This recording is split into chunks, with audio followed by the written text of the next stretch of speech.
At it again. Well, something wild just happened. And there's something about this entire situation that I haven't seen anyone mention. So we're going to be diving into that today. Like, share, comment, hit that subscribe button if you are new. If you would like to help me out even further with this YouTube algorithm too, watch this video to the very end. With that being said, let's dive in. We just heard from federal prosecutors after a federal grand jury in New York returned a sweeping indictment. Pretty shocking, the allegations of corruption and these charges against New Jersey Senator Bob Menendez. He's the chairman of the powerful Foreign Relations Committee. In fact, one of the most powerful offices you could have in Washington. A Democrat. And this is the second corruption indictment in 8 years. Ooh, well, look at that. What do you know? What do you know? But anyway, let's continue. Wife Nadine is also facing federal charges.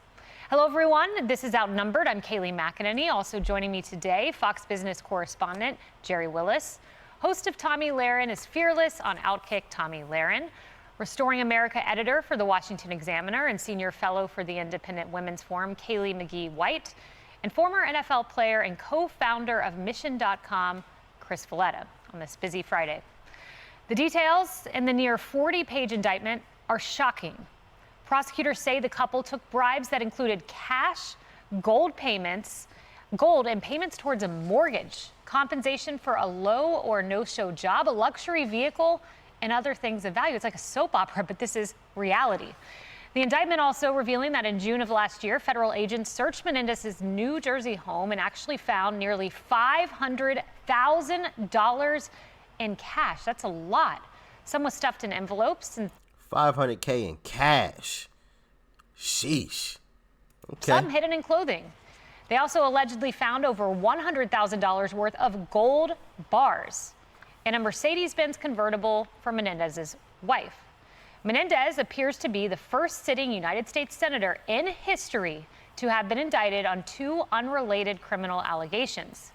A 2015 corruption case against him ended in a hung jury in 2017. And Damian Williams, a U.S. attorney for the Southern District of New York, says the three-term senator used his power and influence on a large scale.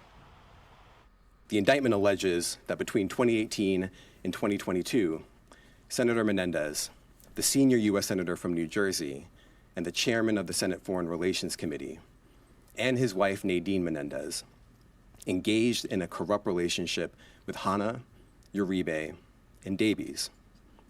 The indictment alleges that through that relationship, the senator and his wife accepted hundreds of thousands of dollars of bribes in exchange for Senator Menendez using his power and influence to protect and to enrich those businessmen and to benefit the government of Egypt.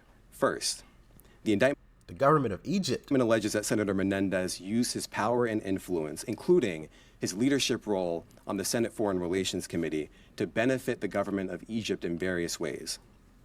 Among other actions, Senator Menendez allegedly provided sensitive, non-public U.S. government information to Egyptian officials and otherwise took steps to secretly aid the government of Egypt. Second, the indictment alleges that Senator Menendez used his power and influence to try to disrupt a criminal investigation and prosecution undertaken by the New Jersey Attorney General's office related to an associate and a relative of Uribe. Third, the indictment alleges that Senator Menendez used his power and influence to try to disrupt a federal prosecution of Davies in the District of New Jersey.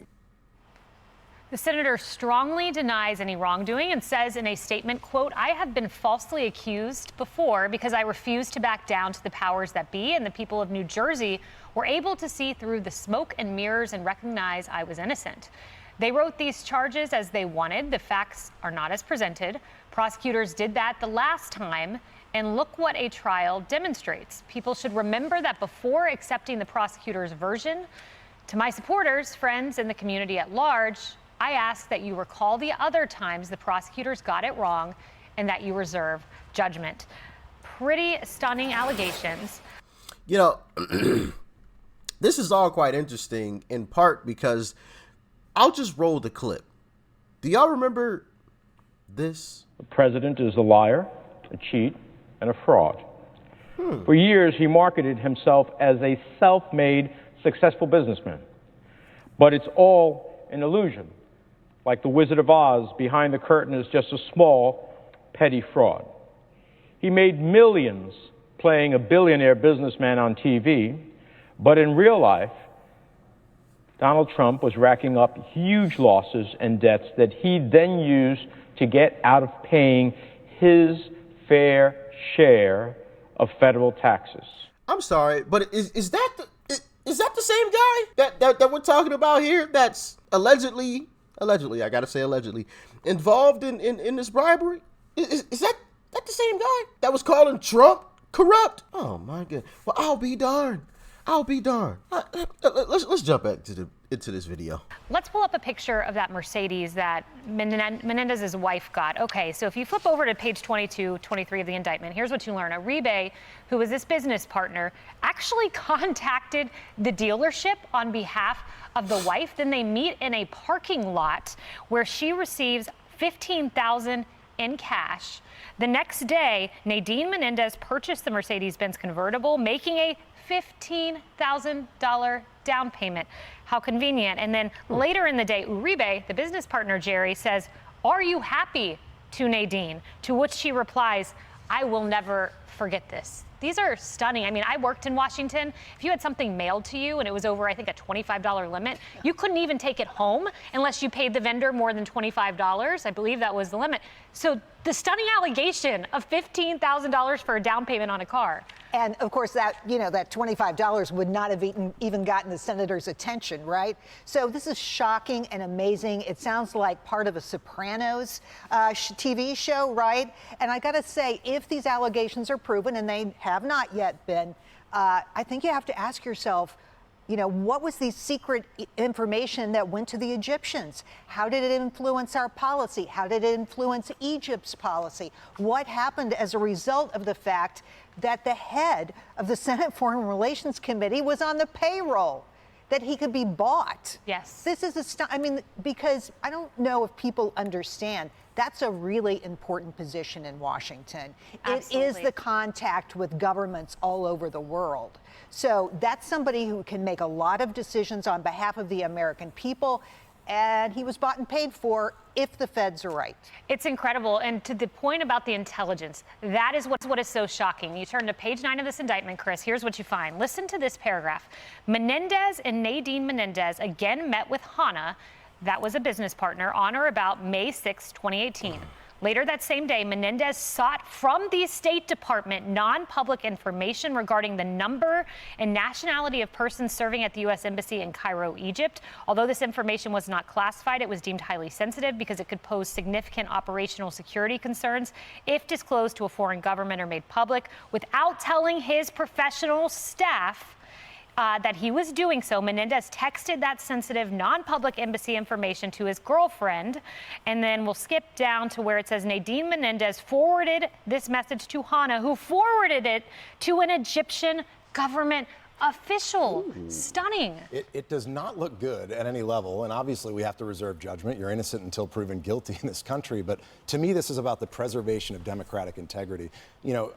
Corruption in any form of government, at any level of government, undermines the very essence of the democracy, the founding fathers intended for our country. And this is unbelievable evidence. You've got cash, you've got gold, you've got text messages, you've got cars.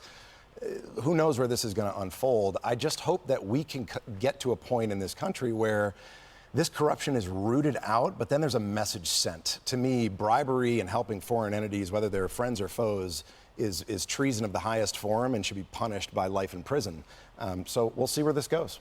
I tell you what, there is going to come a time where we weed out this corruption and there will be a message sent.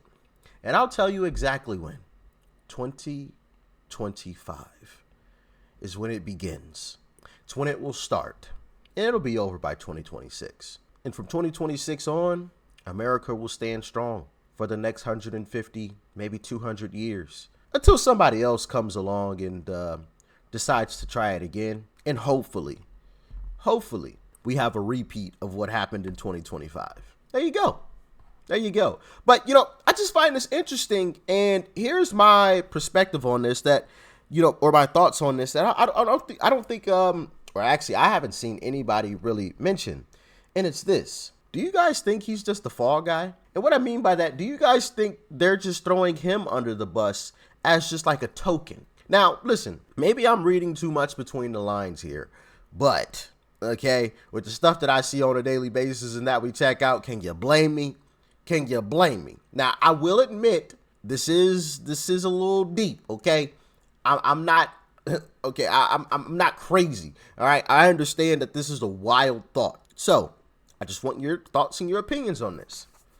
Is this like a token to say, we in the government, we are not corrupt? The three letters and, the justice system is not corrupt. We'll go after a Democrat too. See, look, guys.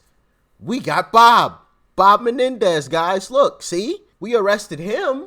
So it's not bad that we're going after your leader, Donald Trump. Y'all let me know how y'all feeling. Y'all let me know. But that was just, and I have to say that because that was the first thing that popped up in my mind when I saw all of this going down. Was that, is he just somebody that they can throw under the bus, as like a token of we're not corrupt?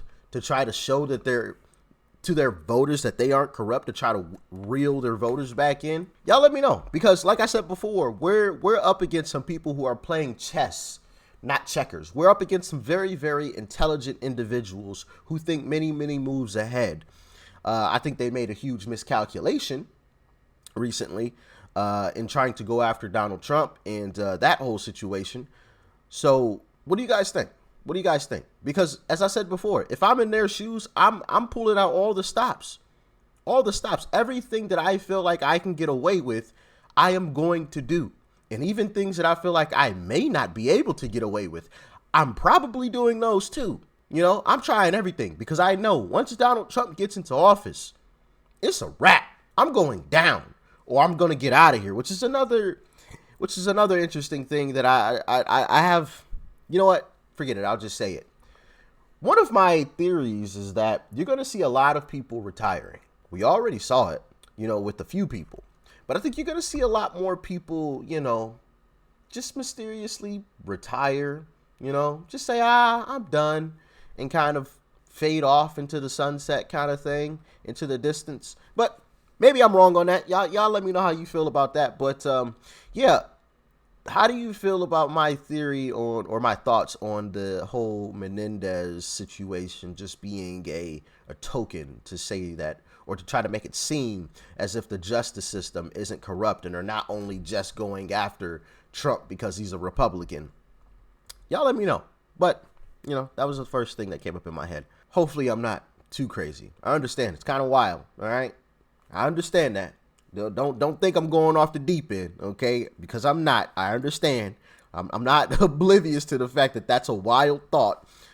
All right, but yeah, let me know. Y'all stay safe out there. Peace and love. I'm out.